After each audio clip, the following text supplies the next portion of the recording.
Good afternoon, everybody. So let's start with the session. And today's agenda is to discuss on the configuring PduR module in Autosar and the gateway concepts. So let's start with the session. So today's agenda will be a short welcome and a short introduction about the participants and the expectations. These are the common things that we do with every presentation, the do's and don'ts. And then let's jump into the basics of communication in Autosar, and also, of course, PduR is part of this topic, and we have also covered as a part of the basics of communication in Autosar session. We have covered PduR at a higher level, but today we will just go a little bit more deeper into and more. We will know more about PduR today. So short introduction. Yeah, so we will always have beginners, professionals, and experts in our session. And from this session, what you can expect is the basic know-how and then deep understanding with examples of the real-time experiments and experiences. And then we will look at the PduR module in depth today. And then we'll also cover some tips for self-learning on the PduR module. Yeah. So coming to the do's and don'ts of the session. So please consider all the participants in the session as beginners, including myself. And during the session, any basic questions can be asked without any hesitation. Do not hesitate. Learning will be complete only when we're able to accept very basic questions and discuss on them.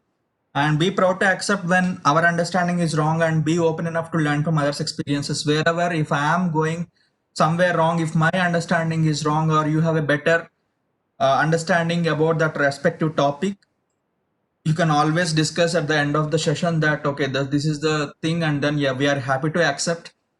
Please do not hesitate that if something is explained in a wrong way, or you have a better experience in your day-to-day project activities.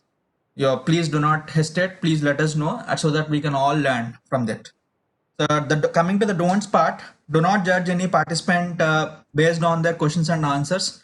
So it can be very simple questions. So, and also please do not mind what other participants will think. Whenever you are asking a question, when you have a question, please shoot out so that we can all discuss and try to understand.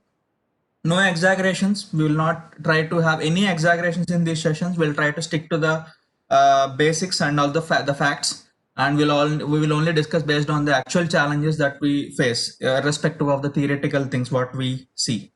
And do not mention the name of your organization. This is the last and the most important don't.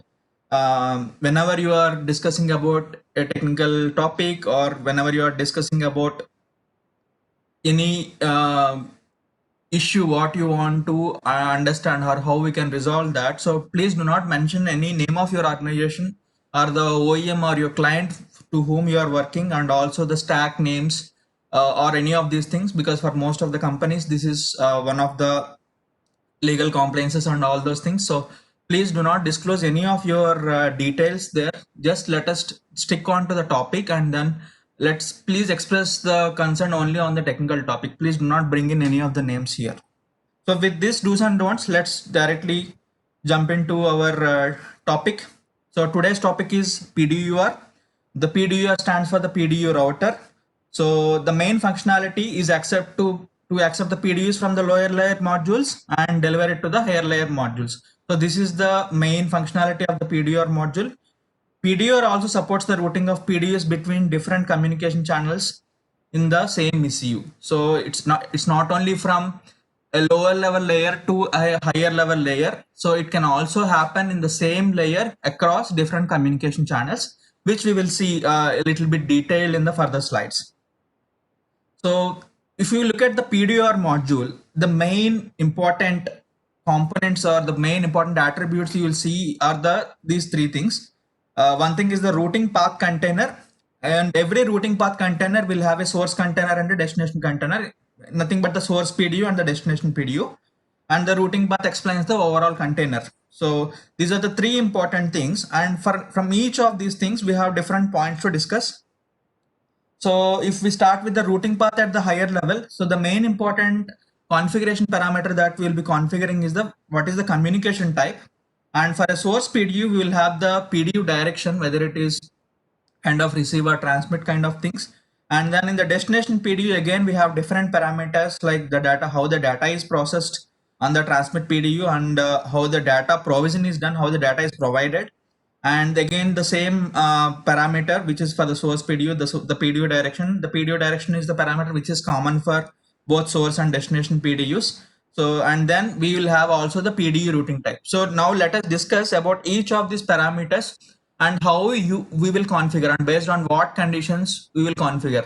So let's get into those topics. Then now let's start with the routing path. So like I have mentioned in the previous slide, the routing path communication type, this is the one of the major parameter which we will be configuring. So the PduR supports two types of routing path communication types. One is the communication interface, another is a transport protocol.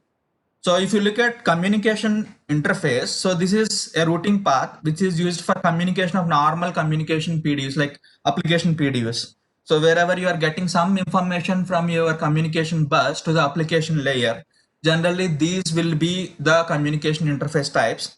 And transport protocol is generally used for the diagnostics, okay, or wherever again we have the TP kind of concept where we are going to address the payload length which is more than the accepted parameters. So in such cases we will be going with the routing path communication type as transport protocol. Let's see a little bit again deeper. So when we talk about the communication type as communication interface for the routing path, so generally the modules, like I told, it is normally for the application related messages or the communication PDUs. So in such cases, so always when I talk about upper layer and lower layer, it is in the context of PduR. So for the PduR, COM is the upper layer, and all these scanf, linif, flexray, if, and socket adapter in case of Ethernet. So these will become the lower level layers. So again, the same thing, communication interface is a routing path used for communication of normal communications or application related PDUs. So generally, whenever you see any routing path, or whenever you want to configure a routing path for an application message, always you will see the source BSW module and the destination BSW module as any one of these components. This is in general, and again it can be specific to your project. You might have a special use cases, but in general 99% of the projects, these are the modules where you will see the PduR routing paths with the routing type, communication type as the communication interface. Now let us look at the transport protocol. So like we discussed, the transport protocol is generally used for the typical use case is the diagnostics. So in diagnostics, like we have seen the COM in the upper layer, here it will be the DCM and the service layer, which will be the upper layer. And on the interface layer, or this, for example, for the diagnostics, so you will see the CAN TP for the CAN diagnostics, LIN TP for the LIN diagnostics, FlexRay TP for the FlexRay related diagnostics, and DOIP diagnostics over IP for the Ethernet communication. So always the upper layer will be DCM and the lower layer will be CAN TPN. So upper layer and lower layer, do not confuse with the source and destination. So because the routing path can happen from upper layer to lower layer, also from lower layer to upper layer. So in such cases, the source and destination it can be a upper layer module and it can be a lower layer module also, depending upon the direction, which we will see in the next slides. So you will say what is the source and what is the destination. So there is nothing, please do not get confused that always the communication will happen in one direction, which means always source will be upper layer or a destination will be a lower layer. It is not that way. So always it can be any module. So it can, the flow can, the communication flow can be from upper layer to lower layer modules or lower layer to upper layer. So the source and destination can be any of these modules. So coming to the next part, the source PDU or destination PDU, we talked about a common parameter called PDU direction. So this is one another important parameter which needs to be properly configured, without which your functionality will not be achieved even if you are configuring rest of all the parameters in a proper way. So PDU direction, there are two types, transmit and receive. So always this is actually based on always the upper layer and lower layer. So always, if you can see from this diagram, the transmit direction is from the upper layer to the lower layer. So from the COM to PduR, and from the PduR to any of the IF modules. This is I'm talking about in the communication interface model. So it's not in the TP model. If you look at the communication interface model, you will have all the interface modules in the lower level layers. So always, whenever the flow is from the upper layer to lower layer, the direction will be called as transmit in this case. And in the case of receiving, it is always from lower layer to the upper layer. So whenever you are configuring, be clear on this part. So always the communication from the upper layer to the lower layer is the transmit, and always the communication from lower layer to upper layer will always be the receive. Now we have covered the routing path communication type, that is the interface communication interface or the communication TP interface. So now we have also covered that the destination and the source PDU related directions. So we have seen receive and transmit. Now we have all the parameters. We have talked about different parameters that will be configuring in the destination PDU. Let's look at each of them. So the first parameter is the data processing.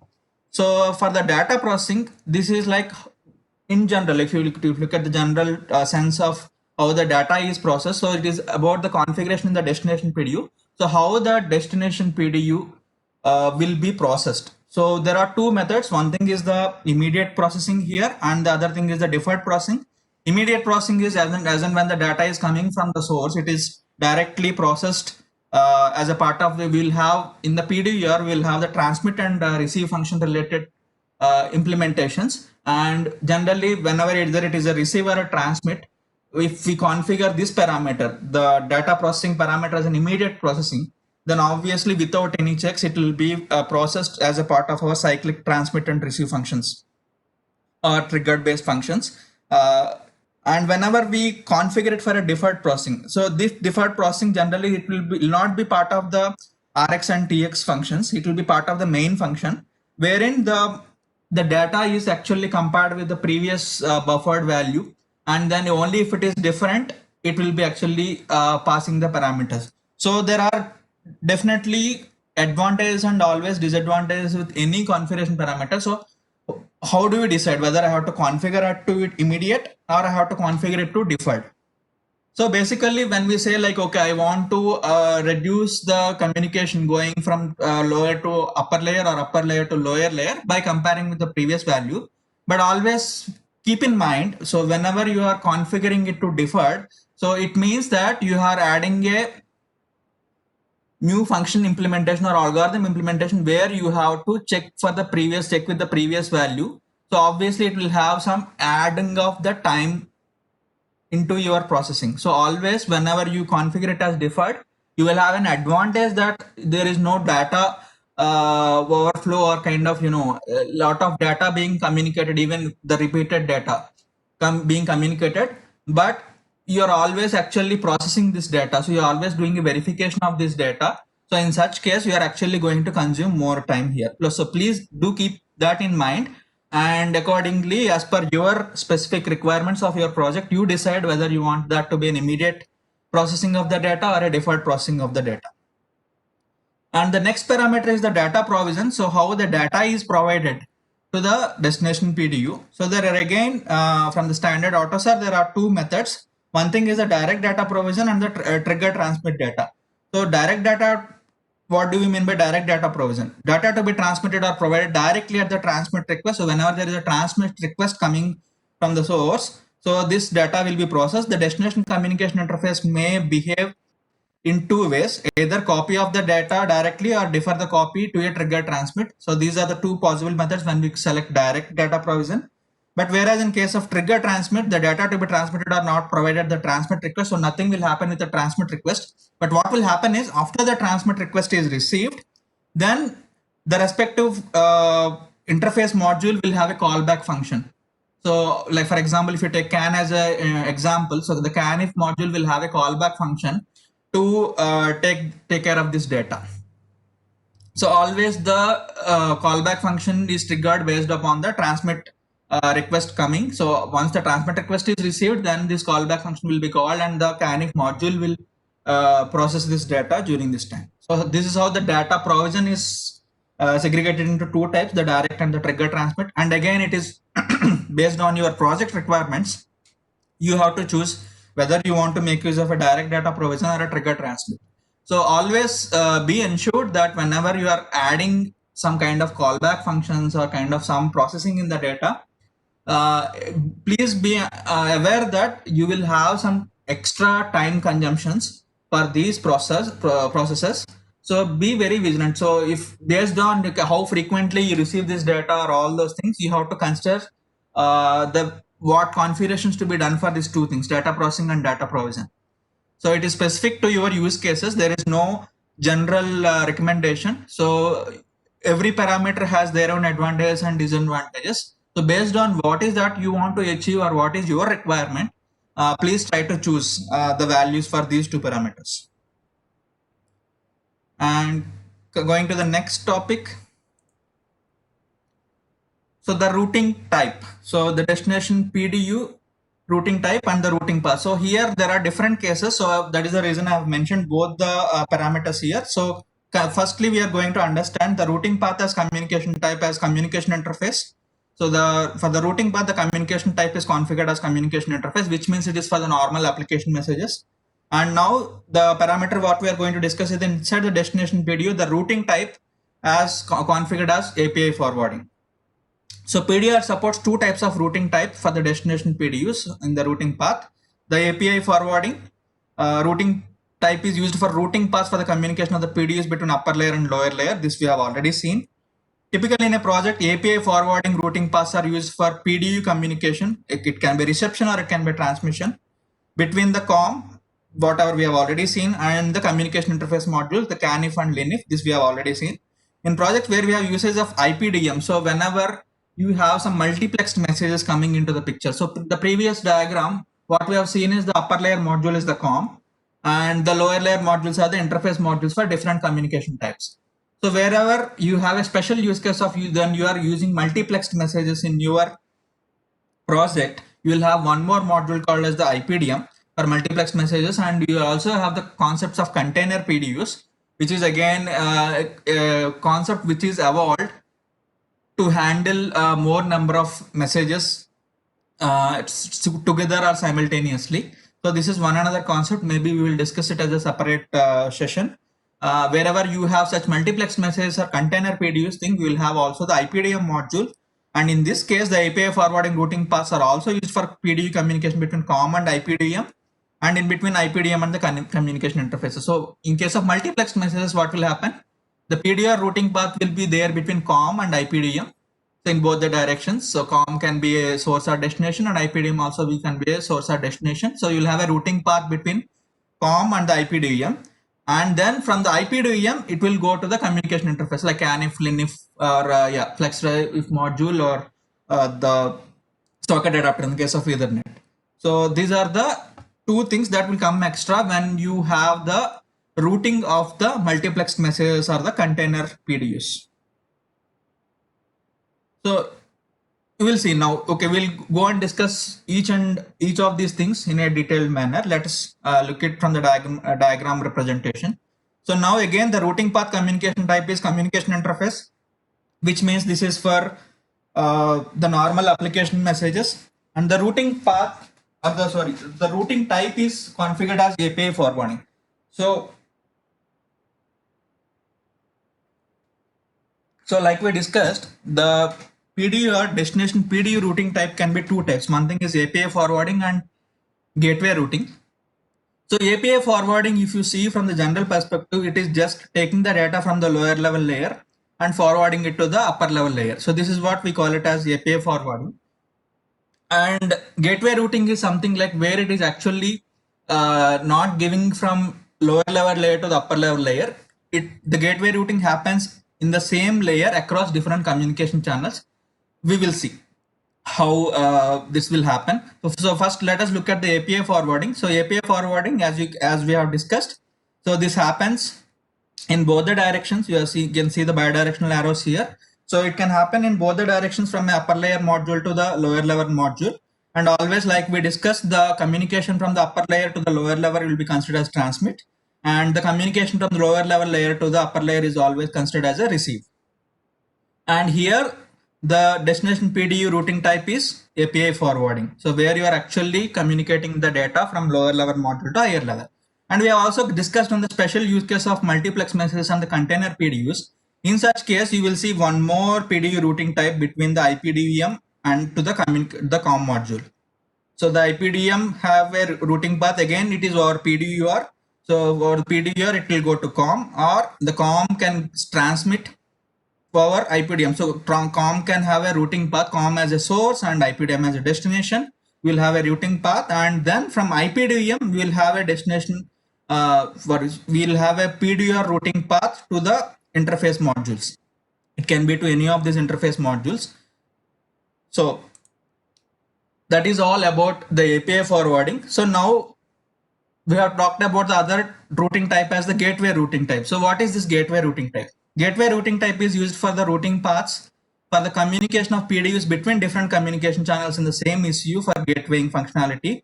So like we discussed, the gateway routing will happen in the same layer between different communication channels, or different, we can say like the different communication interface modules.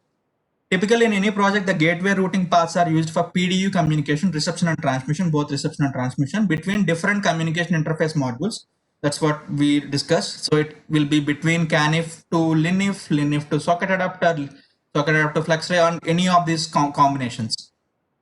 So in projects where we have more than one communication channel of the same communication type, let's assume you have more than one CAN channel. Let's assume you have 2 or 3 CAN channels. So it is also possible to gateway the PDUs across these CAN channels. For example, you have CAN channel 1, CAN channel 2. You are receiving a PDU from CAN channel 1, and you can actually, without changing or altering the data, you can forward this communication data or the data which is received on the CAN channel 1 to CAN channel 2 without passing to the upper level layers. So you can directly create a routing path or a PDU routing path across these 2 CAN channels.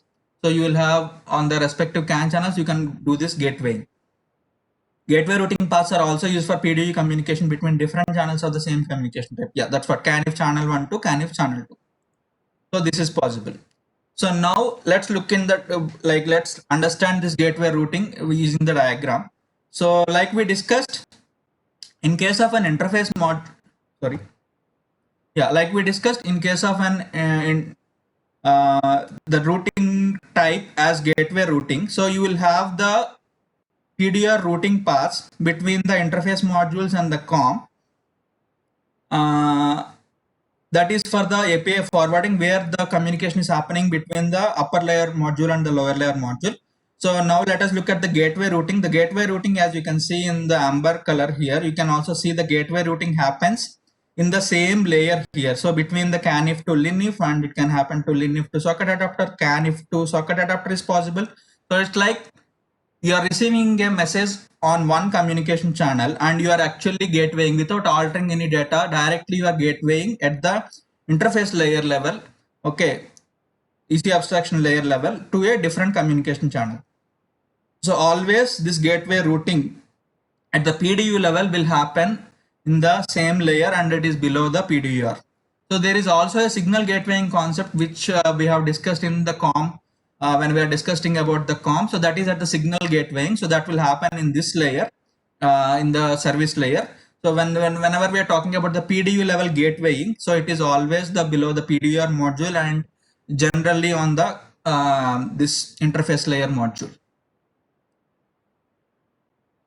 So now we have discussed about the API forwarding and gateway routing in the whenever the communication type is normal interface communication. So communication interface. So now we are going to discuss at the transport protocol. So like we discussed for the diagnostic things, we will have also the communication type as transport protocol. So now for the transport protocol, how this happens, and between what modules this gatewaying will be happening, or the PduR routings will be configured. Let us have a look at that.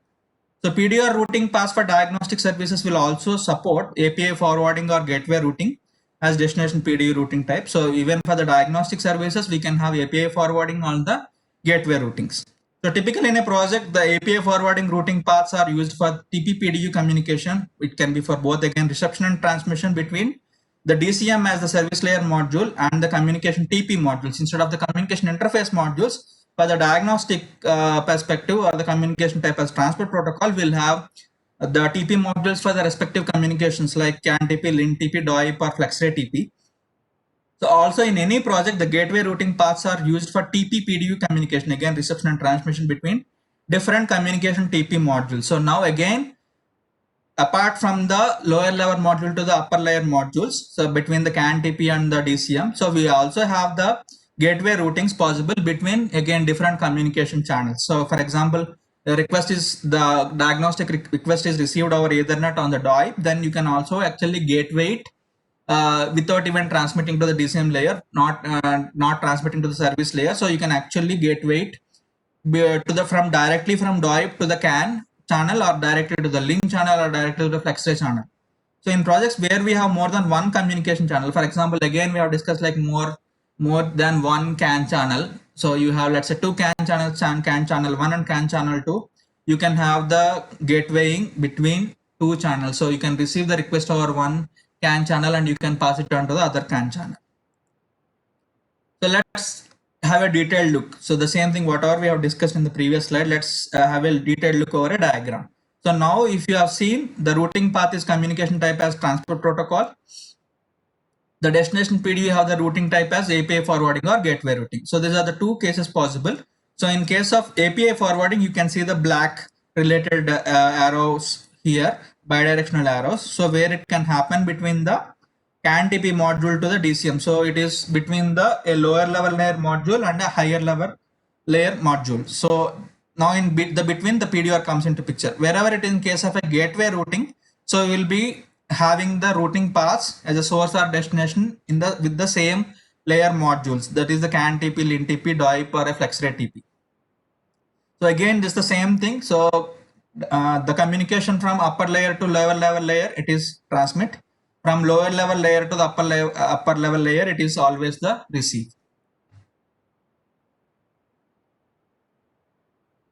So coming to this part, so looking at the references, so all this data that I have procured from our Autosar document 4.3 standard from the PduR Router Module. So we can find the same thing, whatever we have discussed there in the same module. And again, we have, like we discussed in one of the previous sessions, we have a blog post in our AutoEConnect.com. So where the same PDU routing types are explained, the same thing we have discussed now.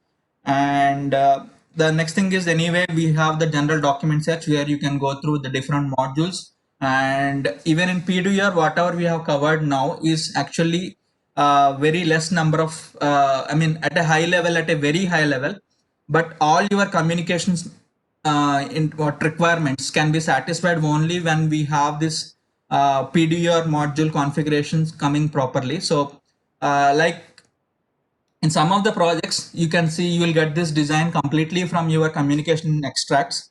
So whereas in some of the projects, you might have to configure them manually. So it all depends on your tool chains and your stacks, whatever you are using.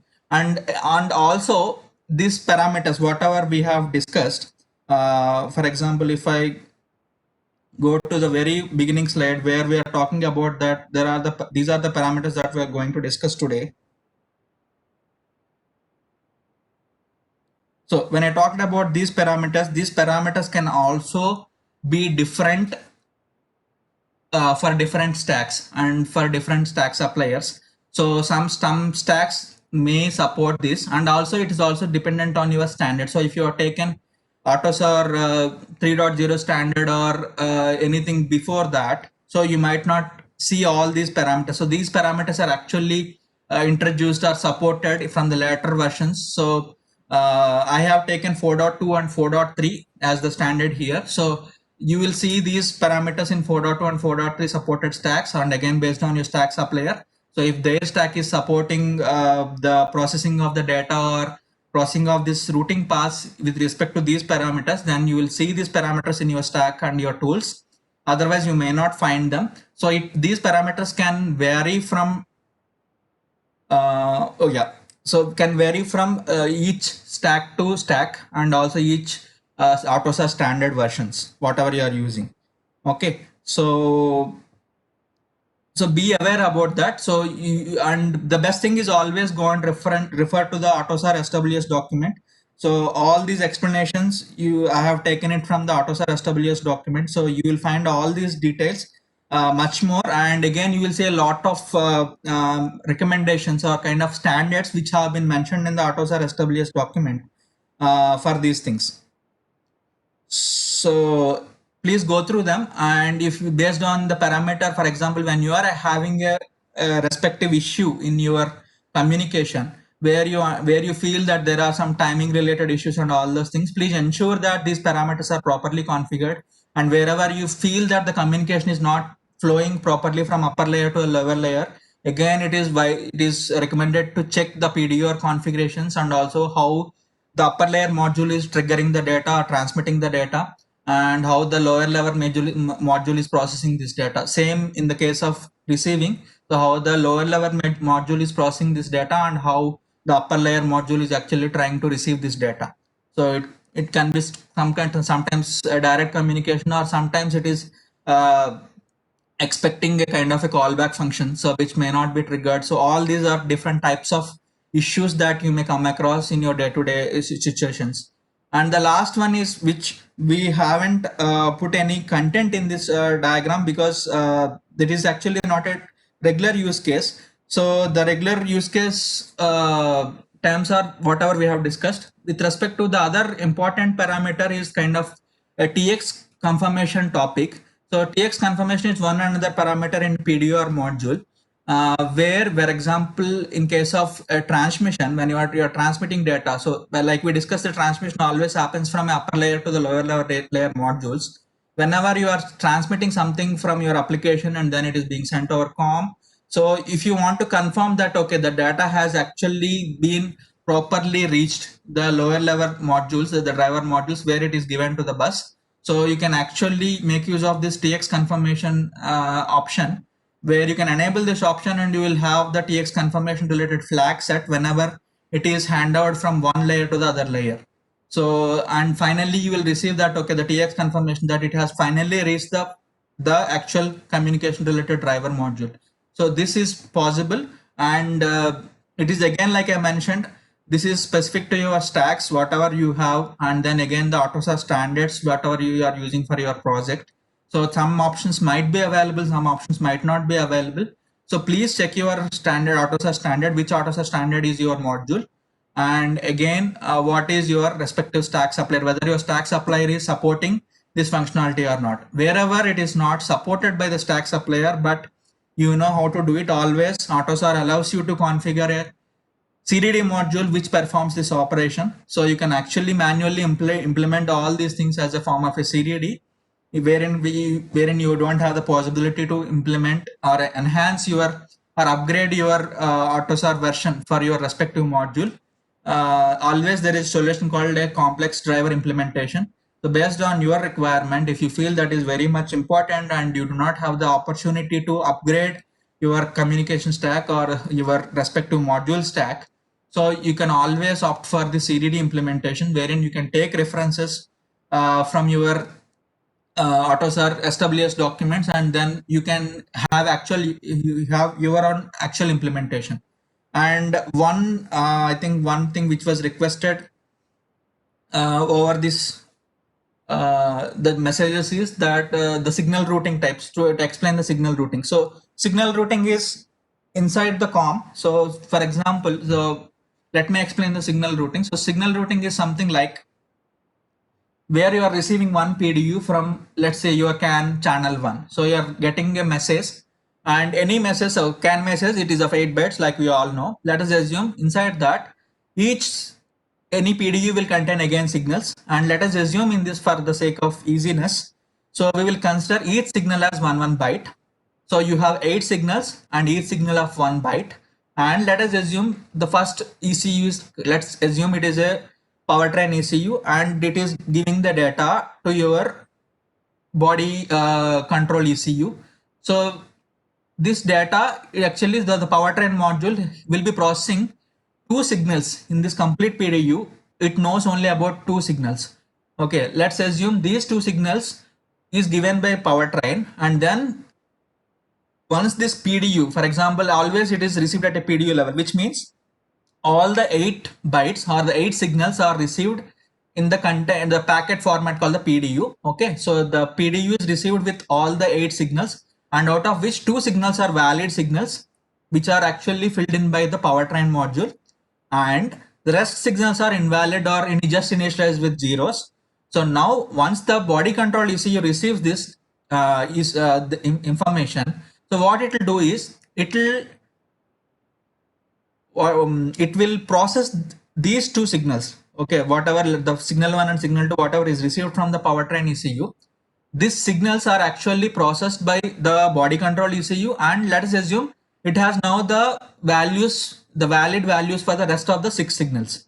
So now in this case, now the body control ECU has to again transmit this updated 6 signals along with the 2 signals which are received from powertrain, without altering the data from the powertrain. So it should not, so this, the ownership of these 2 signals, or the owner, or the person who is the actual owner or allowed to change these 2 signals is only the powertrain ECU. The body control ECU is the owner of the rest of the 6 signals, so it cannot alter the data which is again received from the powertrain. So in such cases, what we will be using is, we will be doing this signal gatewaying thing. So signal gatewaying is, like we know, the signal level access is available only in the COM service layer module. The signal gatewaying is again possible only in the service layer inside the COM module. So where you will have a COM signal routing. Signal routing is like, in this case, gateway routing is again signal level gateway routing. So the whatever are the 2 signals which are received from the powertrain ECU, we will configure 2 signal routings for these 2 signals. So we will have a source signal, we will have a destination signal. Whereas it's same like in the PduR, if you consider the COM signal routing, you will have a COM source signal, COM destination signal. The source signal is whatever we have received on our from the powertrain ECU, and the destination signal is, we have the destination signal again inside the body control ECU. We are having a destination signal, so the same data whatever is received, it will be directly taken over and then it is placed on the destination signal. Similarly for the signal 2 as well. So whatever is the received data from powertrain ECU, it will be placed inside the destination signal of your body control ECU, and then the rest signals are actually processed by the body control ECU itself. So the rest of the 6 signals are actually newly processed and then placed inside this signal data, but the first 2 signals are actually received and gatewayed. So this is what the gatewaying of these kind of implementations. Wherever we cannot gateway the complete PDU. So if in this case, if you gateway the complete PDU, what will happen? The PDU at the PDU level, you have only these 2 signals inside that. So the same. So you will be gatewaying these 2 signals only to the next ECU. But whereas we have some other signals to be processed inside, so it has to come to the COM, and then the first 2 signals remains the same. The next 6 signals will be processed and will be filled by the body control ECU. In such use cases, we'll have to make use of the signal level routing. Is it clear?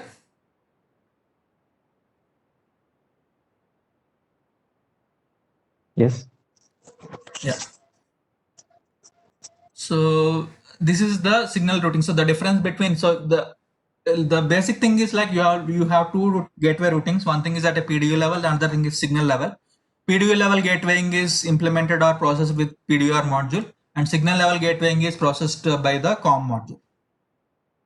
Okay, similar kind of implementations, the same kind of parameters will be there whenever you want to configure for COM also. So how you want to process this signals between the source PDU and the destination PDU. So you will have same kind of parameters, and again it is specific to your stack.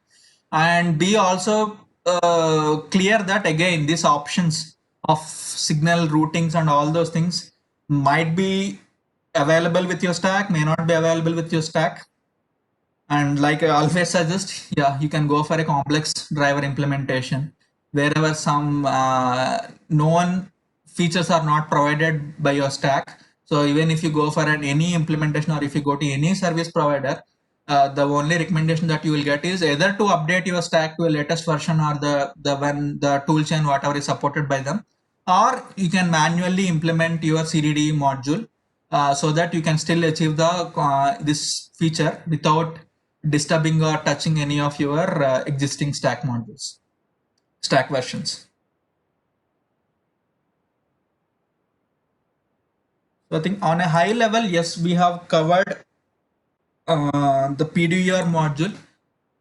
So further, yes, we will have try to have sessions on applications of the component design and the best practices. This is little bit tedious job because it is without the tools we have to discuss on this topic. Okay, the question is like how to implement the CDDs. Can we get some references? The only reference that you will get is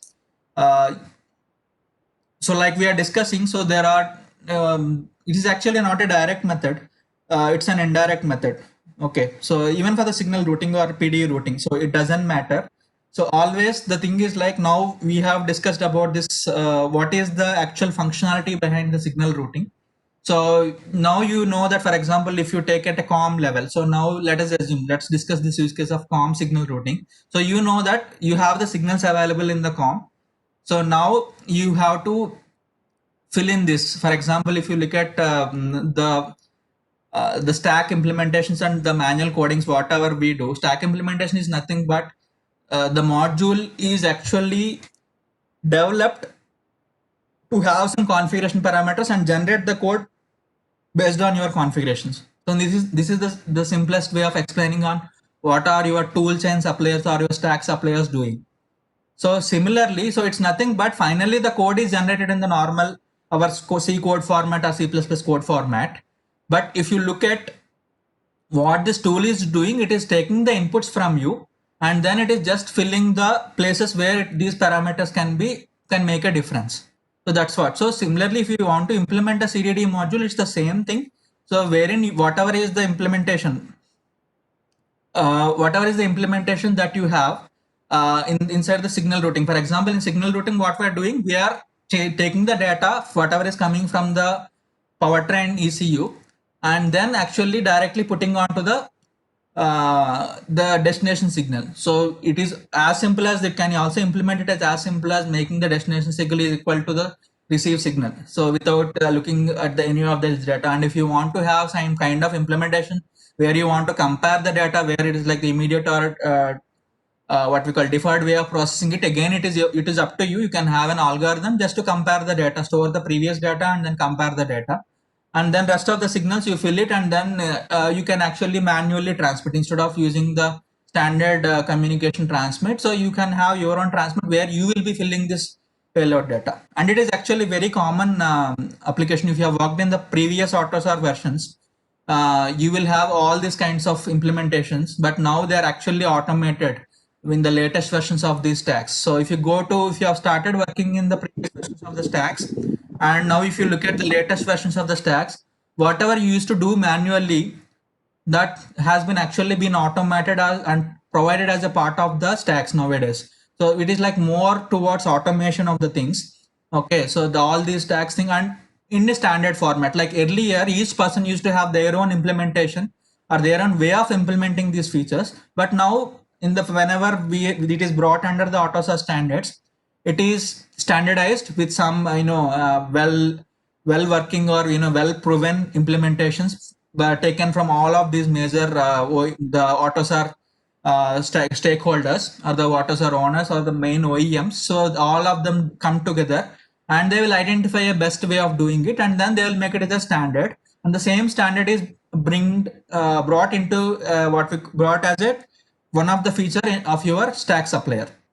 So everything is a manual implementation. When you automate it, you will see in the stack. So anything, whatever you see in your stacks or your tool chains, it is always possible to implement them or do manual coding for this. And then whenever you are doing a manual coding, you need some module. And like we discussed, if it is in the application layer, you create as a CDD in the application layer, because still we want to be compliant with the Autosar guidelines and the layered architecture. So make it as in the application layer, or if it is a BSW layer, completely your implementation is in the BSW, make it as a BSW related CDD layer. So it is always possible to implement like this.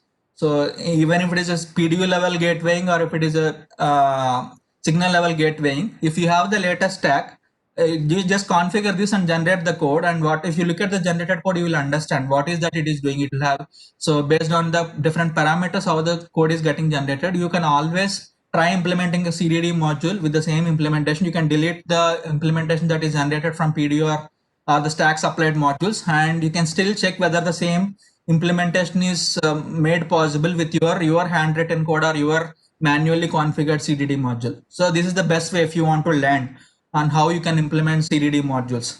So CDD modules are just your wish list, your own specific, which is not covered as a part of Autosar, and you want to still have that your as a specific feature, which is a prerequisite or a highly important feature for your project. You can implement the CDD module. That's the facility which is accepted and provided by the Autosar. And coming to the diagnostics, I think someone has asked us in the diagnostics routings. Yeah, this is the thing. So for example, okay, we will get a little bit deeper here. So just for the sake of understanding. So whenever I'm talking about diagnostics, you know, DCM is the service layer module, which will be processing this diagnostics request coming to our ECU, and then both requesting and transmitting the request. Okay, so like we know in the CAN, if you take as example, so you have the communication, the requests, the diagnostic requests are processed by over the CAN TP module. So always when you have a routing path, for example, whenever a request is coming from the CAN communication layer, okay, CAN as the communication protocol, so you will have the CAN TP module which will be processing this data. So the CAN TP has to forward this request to the service layer module, the DCM. So now the CAN TP cannot directly talk to DCM. It has to go via the PduR module. The PduR module will have a routing path, and since it is a diagnostics, so always the PduR routing type will be transport protocol. So at the routing path, the routing type will be configured as transport protocol, and the destination PD routing type based on your requirement. For example, so when we're talking about the gateway in the diagnostics, so how there are the general use cases of this diagnostic gateways. So generally, if you see now, if you look at the typical requirement for the latest vehicles or the latest car lines, so if you take the example of over the air flashing or over the air diagnostics, so you will have only one ECU.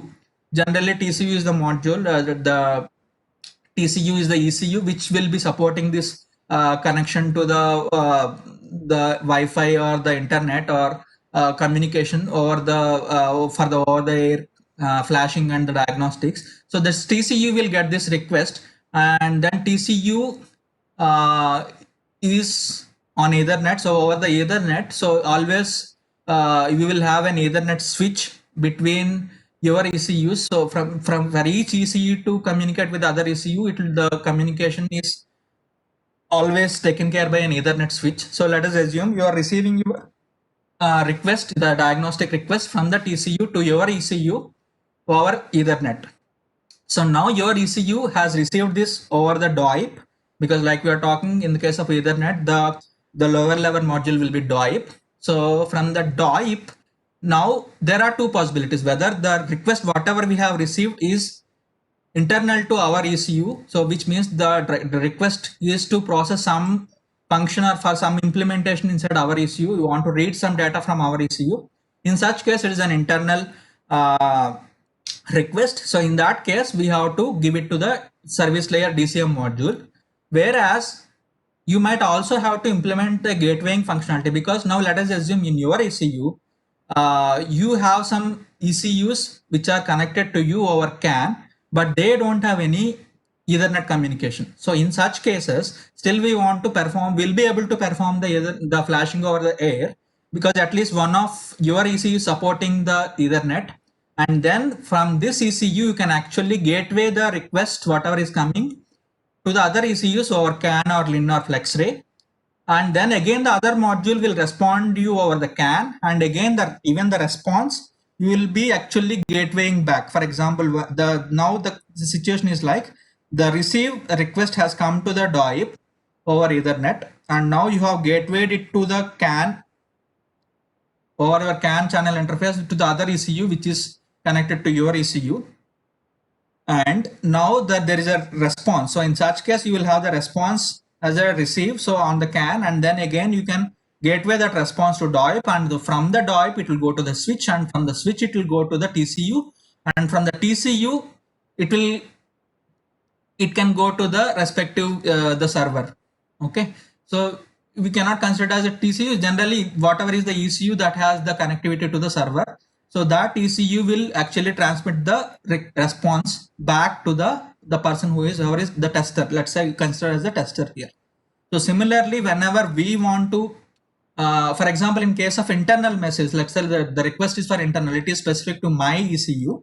In such case, the request or the request which has come from the ECU, which is having the connection to the server, it will be given to the switch, and from the switch it will come to my DOIP module inside my ECU, and from the DOIP I will have a routing path which is going to the DCM module. Yes. So these are the two possible use cases. It can be again a message which is a request which is specific to my ECU, or in the other case it can be a request which is for a ECU which is connected to my ECU, but since that ECU doesn't support Ethernet communication, I am given with the request, and I am not actually going to process anything. I am just going to gateway it, and the other ECU receives it, processes it, and then again it will give it back to me. So in such cases where we are actually having a lot of gateways, so from the one ECU which is connected to the server, it is coming to my ECU, and from my ECU I am actually giving it to the actual destination, and from that actual destination ECU I am getting back the response, and I'm again gatewaying back to the switch. And then from the switch, it is actually switch will be gatewaying it to the ECU, which is actually has put this service request, and then that will give it back to the server. So here again, you have to be very vigilant about the timing requirements. So you will have to configure all the timing parameters accordingly by measuring what is the time taken for all these gatewayings happening. And then again, here the timing constraints are very much critical, so that you have to ensure that your ECU is able to process all these gateways. So again, gatewaying is again like when you are receiving it and sending it to multiple communication channels, please ensure about the timing requirements or the time needed for processing all of these requests. So now you will have requests which are internal to your ECU. You will also have requests which are external to your ECU, which is where you are actually performing only gatewaying. So again, it can also happen that in case of same communication thing, for example, let us have CAN channel 1 and CAN channel 2. So now the CAN channel 1, so one ECU is connected to one. Let's say you will have different CAN channels or CAN communication buses in your communication networks in your the overall vehicle, and your ECU is connected to communication channel 1 and communication channel 2, and the other ECU is connected only to communication channel 1. So, and in case if it wants to transmit some data onto the communication channel 2, it doesn't have direct access to the communication channel 2. What it will do, it will give it to you because you have the communication channel access for both the communication channel. So it will give it to you, and you, without changing any data, you will directly gateway the complete PDU to the other CAN channel. Okay, so these are the typical use cases that you will come across, for example, for the diagnostics or for the normal communication PDUs. And like we discussed in the other use cases, wherever some signals are actually filled by the other ECU and you are actually going to replace some other signals, in such cases, we cannot do the PDU gatewaying, so we have to go for the communication signal gatewaying. Can you please explain this private CAN also? Private CAN concept?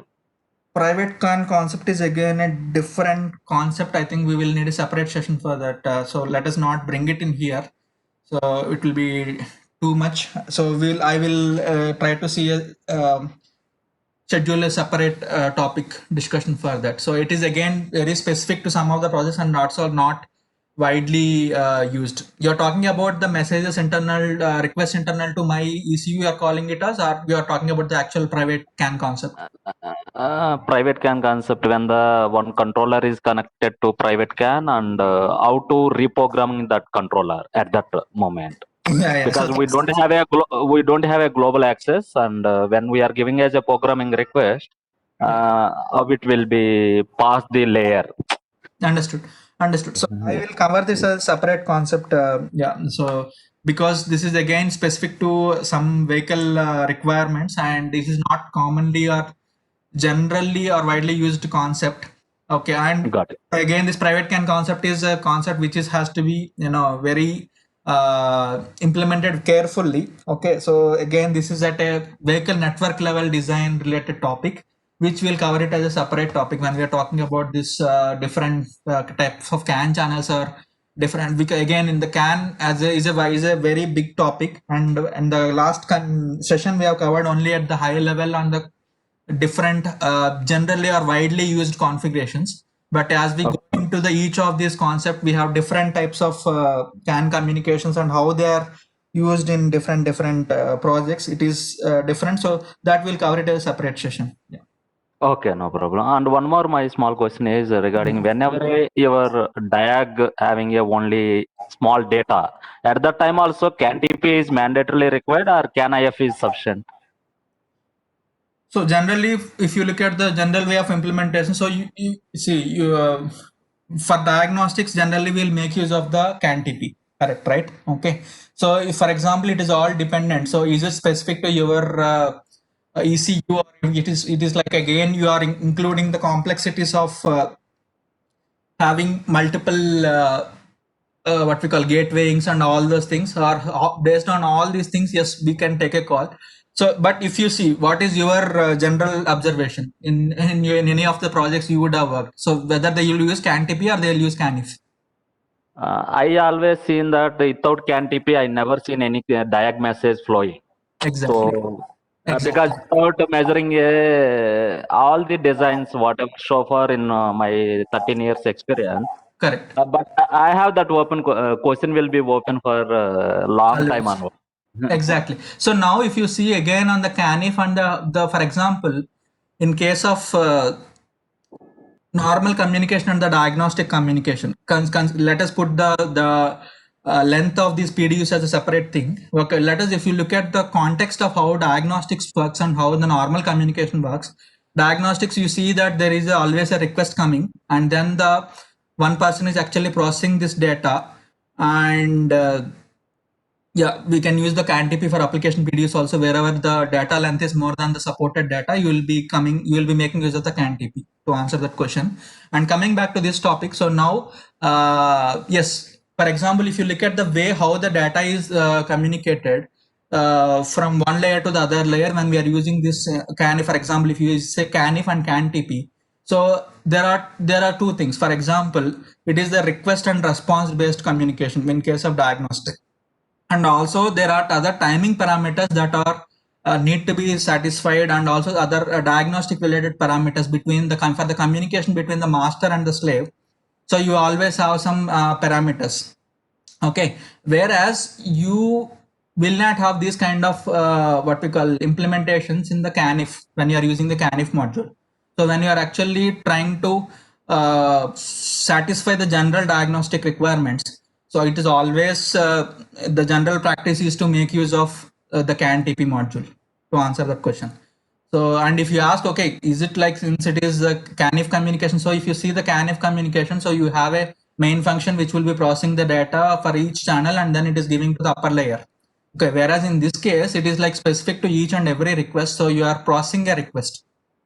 So there is actually always complete flow right from receiving this request and then giving it to DCM, and the DCM is actually again calling other functions inside that and how to implement this. So, and then again giving back the data, and until it goes back to the bus, so there is actually a tracking in kind of in the what we call diagnostics, where it is actually the whole path is tightly coupled. But whereas in the kind of CANIF communication, if you see, it is like taking the buffers and then giving it to the next level layers. That is the general use case of using the communication interface modules, right? Yeah. So even, yeah, Yeah. even my experience is the same. Like I am not a master to give you the actual reason behind this, but this is what is my general understanding, even from my experience.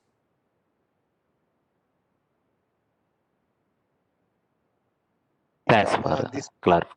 Yeah. this timing parameters will be handled by DCM, right? Like at what time you have to send a response? Or Yeah. So it is part of the DCM configuration only. Okay, but what I'm trying to say is how the what we call the handling between a CANIF and DCM. Now we assume that like now you are actually configuring a communication between CANIF and the DCM. Okay, in my experience, I have never seen such use cases where we are actually trying to route the messages from CANIF to the DCM module. Okay, and I may not be able to tell exactly how that we can satisfy the requirements of a diagnostic requirement using this type of communication. If anybody has a better understanding, you can share your views. If somebody has already tried this in this session.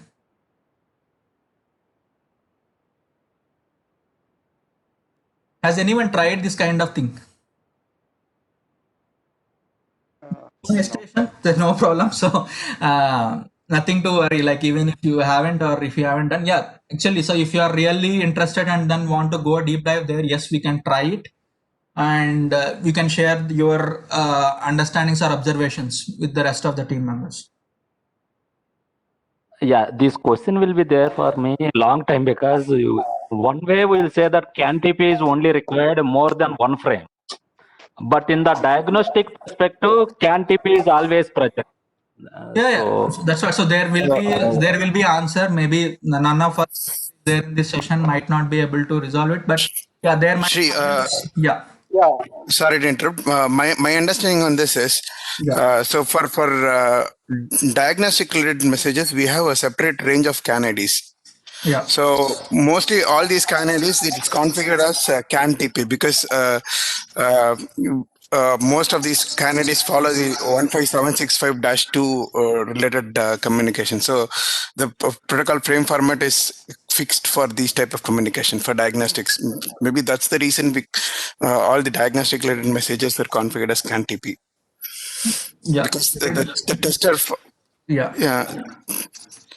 So that's my understanding. Yeah, I haven't read it anywhere, but that's what I infer from that.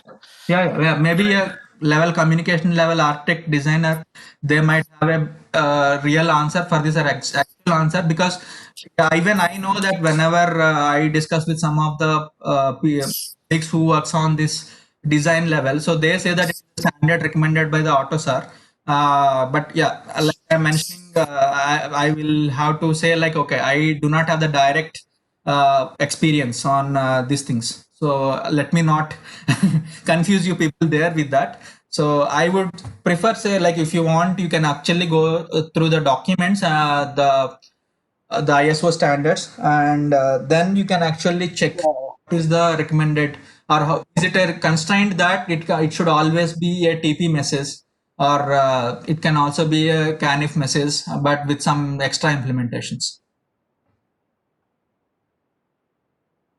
One point I want to add here is for diagnostic, because diagnostic requests are not all diagnostic requests are the 8 bytes. Okay.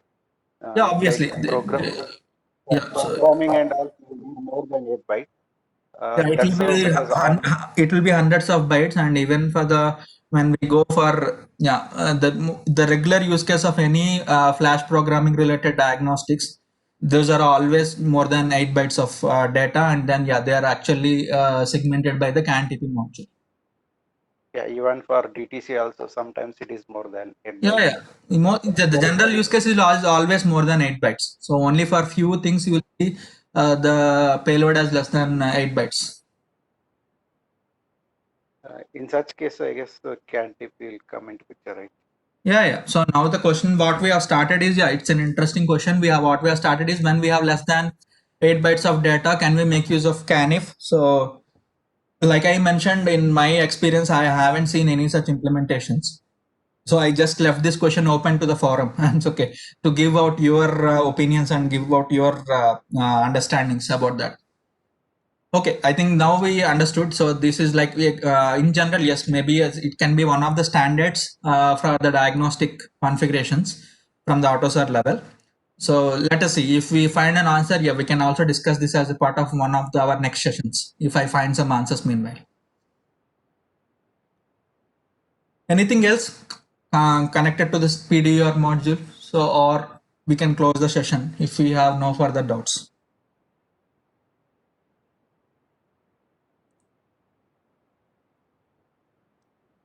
Yeah, one question. In the PDR, all this application and other diag, like, do you have any separate IDs or it would be having some common ID? You're talking about in the PduR. Yes, sir. No, like PduR is just the transport layer, right? Like where it is actually taking it from lower level to upper layer. So again, the PDU IDs are specific to whatever is their actual use case. It is not anything specific to PduR as such. Okay. So if you have a For range your of IDs diagnostic, defined for in your project for your application messages, and you have a separate range of IDs mentioned for this special purpose like the diagnostics or IP DIP or all those things, that will stay as a the project requirement. There is nothing to do with your PduR module as such. You're not going to in define PDR, any IDs at this PduR level. You are giving the reference of a PDU in the PduR module. So you'll have the reference of the respective BSW module who owns this PDU, and then you will give that PDU name as the reference. So you're not doing any PDU level definitions inside this PduR module.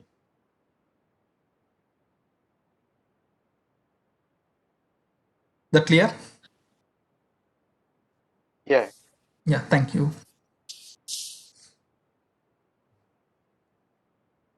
Good. Any further questions or anything which you which I have missed in this session and you have actually you've got experience like you have certain use cases which you experienced in this gatewayings or the PDU related configuration which I haven't covered in this session. You can share your thoughts.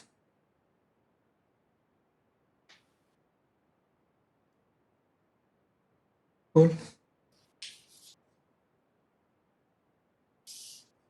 So can we end in such situation? So assuming that Can you please explain routing table? What exactly table looks like routing table? Routing table, you can see, like, see in the previous discussion, like where I was explaining about you the all the communication layer modules. Yes.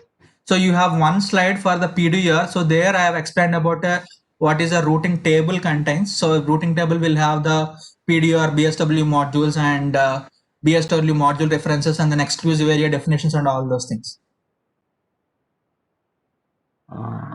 Okay. Routing table under this gateway maintaining any reference of that. That means routing table having a complete data about that. For example, I'm receiving a one message from CAN channel. Okay. I'm routing through Ethernet. Then this information will maintain inside the routing table. Yeah, for example, when you go to the inside the PduR, your PduR routing table container, so you'll see the PduR BSW module. So let's assume now the same use cases, whatever we have discussed, like CAN to Ethernet.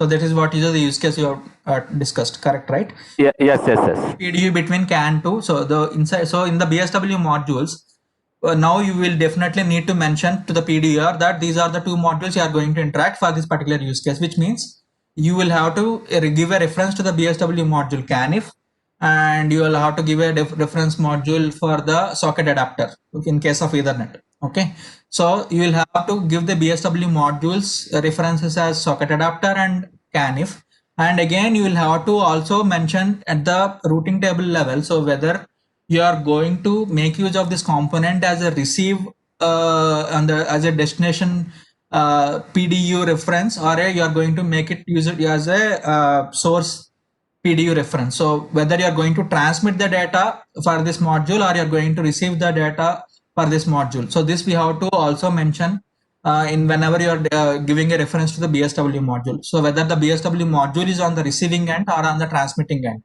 So based on that, again, if you want again TX confirmations, like with the other topic which we have discussed, the TX confirmation needs to be supported or not. Again, those parameters will be enabled or disabled at that BSW module level. And again, if you want to implement any callbacks in case of trigger transmit callbacks and all, so if you want a callback to be there or an RX indications need to be configured. So those parameters, again, I'm telling you, if you are using a specific stack, certain stacks will take it as a default condition that it won't allow you to configure that, okay, whether to enable or disable that. It will always be generated or it may not be generated based on the stack and your Autosar version, whatever you are using. But if you take the latest standard and the well-known tools in the market, so you will have this kind of enabling and disabling features in at the BSW module reference level. And the other thing is the TX buffers. So based on the your buffer segmentation concept that is configured by your PduR, again you will also be configuring number of TX buffers for the overall at the routing table level. Okay, and then we also discussed about the routing groups where you are able to control the communication for a group of PDUs. That is another concept which we have discussed in the previous session. So wherein the destination PDUs will be multiple number of PDUs grouped together, and then you can control the communication of data or this routing from the lower level to upper layer to lower level layers in a group. Generally, this group is for a kind of one signal, for example, one communication channel. So one communication CAN channel 1, you can group the PDUs and then you can handle the grouping and then controlling the communication at a group level, having the common properties. This is also not generally widely used because again, you will have different requirements for each of your PDUs. So again, grouping of the PDUs and processing from one layer to another layer is all again your project specific requirement. Yeah, thank you. And one more question is also there. We will discuss now. What is the topic about? That any message we configured as a UTV configuration, at that time with help of UTV library, any corruption is happen, we'll get the notification, or we need to do separate any checks. So in case of E2E, again, we'll be discussing as a part of the functional safety related configurations topic, but at a high level to answer your question. So generally the E2E related validation. So you'll have E2E transformers related implementations. And again, you will have the communication channel related transformer implementations. So either as a serializer or a transformer. So you will use those different validations. And at your application layer level, there will be return values wherever. So you have to actually access certain RTE related return values where RTE will tell you about the validity of the data or what are the RTE. For example, you will have error response codes for your ETE transformation. So which you will be monitoring. There are again with respect to the what are the types of errors that you will get. So you will have hardware transformer errors, soft transformer errors, and again in the soft transformer errors, again you will have different types of standard written codes. So you will be monitoring these written codes, and based on these written codes, you will have to decide whether you will be making use of the data or not. So that E2E transformers will give you that what is the status of this data? Is it a corrupted data or it is validated properly? So now the decision is left to you as an application owner, whether you can agree or how many debouncing, all those things you can configure in the transformers. But got it. But that means you mean to say that completely stack is taking care. Stack having a intelligence like U2E frame is corrupted or not. It will detect. Exactly. So what I mean is, for example, in case of receiving, so you will have this. Basically, if you know ETV, it will have a checksum and li counter. So based on this li counter and checksum values, ETU will have a lot of validity checks that are supported inside the stack. And at the higher level application layer that I am saying, you will be having a response return values. Whenever you are actually reading or transmitting, you will have a transformer return value, and you will have to monitor these return values. Got it. Yeah. Thank you. Yeah, there are no callback functions for this. Okay. It's always you have to manually monitor in each of your applications. Yeah. Thank And there are some like ETE protection wrapper kind of some implementations which are supported by some of the stacks, where you have a protection wrapper implementation in the application layer, where you will have these validations and all done in one single module instead of doing it in your individual application modules. That is also possible. And then this you can actually decide on how this, for example, in case of an error value being received or a data which is corrupted, so you can actually replace them with some proper valid values. Of course, it is not possible in every feature and every use case, but this can be done. I think. you. Anything else? But we will actually go deeper about what are the different error codes which I have experienced, I've seen in my experience. So those things maybe we can go a little bit deeper understanding on the as a part of the functional safety related sessions. Okay. So like I'm mentioning, so we are like including myself, I'm not an expert in any of these topics. I'm just sharing whatever all my work experiences. No, anyhow, you clearly mentioned that do's and don'ts itself. It's okay. We all are because we are collaborating based on we are sharing the knowledge. That is the one thing. Exactly. So fine. So thank you. So if there are no further questions,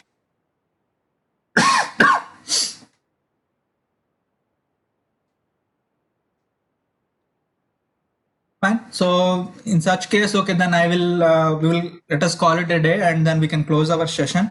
So before leaving the session, so I would request you to share your comments on your feedback about these sessions in the YouTube video channel. So where we are actually placing all of our recorded sessions, because not everybody is able to join these sessions, and I'm getting a lot of offline requests to share these sessions, because they have their personal things on the weekends and not everybody is able to spend time.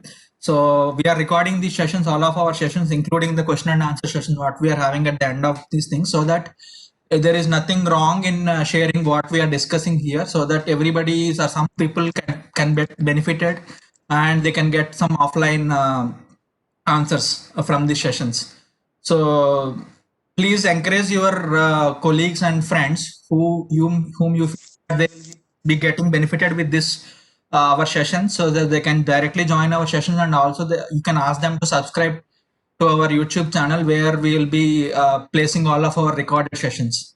So please spread this word, so that many people will get benefited. So we are spending some efforts so that everybody will get benefited. So we want to ensure that it is spread to all the people so who might get benefited with this. So with this, I'll close the session. So have a nice weekend.